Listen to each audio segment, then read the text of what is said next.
উঠলাম, উঠে দেখি যে খাবার দাবার দিচ্ছে। তো আপনাদের সাথে শেয়ার করি যে ক্যাথা প্যাসিফিকে কী খাবার দিচ্ছে। এরকম প্রিমিয়াম 2টা বক্স, তো ওপেন করে দেখি। এটা একটু গরম গরম লাগতেছে। খুলো দেখি কি আছে বক্সে।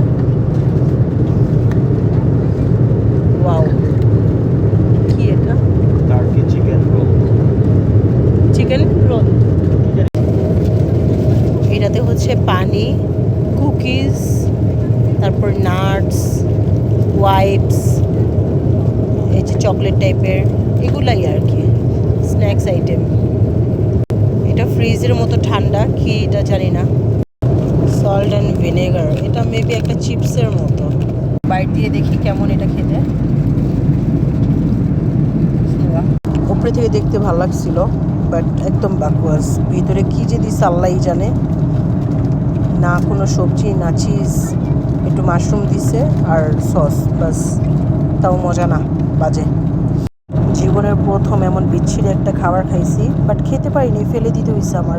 নর্মালি আমি আর রাজু হচ্ছে সব দেশের ট্রেডিশনাল খাবার দাবার খুব খেতে পছন্দ করি আর খুব ভক্তি নিয়ে খাই, কিন্তু ফার্স্ট টাইম পুরোটা খাবার আমি ফেলে দিচ্ছি।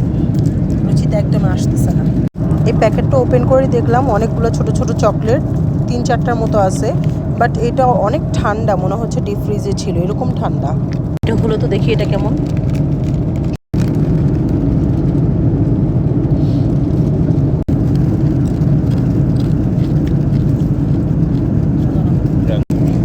পরে মজা লাগছে, চাল ভাজার মতো একটা ফ্লেভার, তাই না? আই হোপ এটা মজা লাগবে, এটা দেখতেই বোঝা যেতেছে অনেক ডেলিশিয়াস। কি পানিটা অনেক মজা। পানি মজা লাগছে তোমার কাছে? ওনারা বলছে এটা তো স্ন্যাক্স, পরে মিল দিবে। ও, তার মানে এটা হচ্ছে মেন খাবার না, এটা হচ্ছে একটা স্ন্যাক্স আইটেম দিচ্ছে, মেন খাবার হচ্ছে পরে দিবে। বললো পানি নাকি অনেক মজা, খেয়ে দেখি। আসলে সবচেয়ে পানিটাই মজা। এটাও মজা হবে।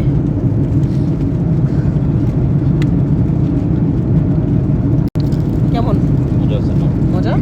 আমিও একটা খুলে নিলাম। বাই অনেস্ট রিভিউ, একদম 100-তে 100, অনেক মজা, অনেক মজা।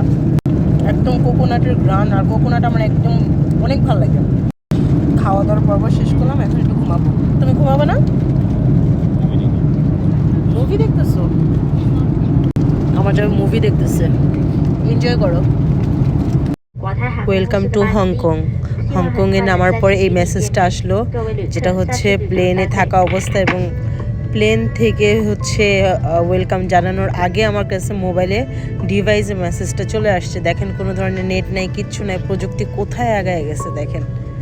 মাশাল্লাহ, শুকর আলহামদুলিল্লাহ। হাঁটি হাঁটি পাপা করতে করতে অনেকগুলা দেশ ঘুরতে চাই।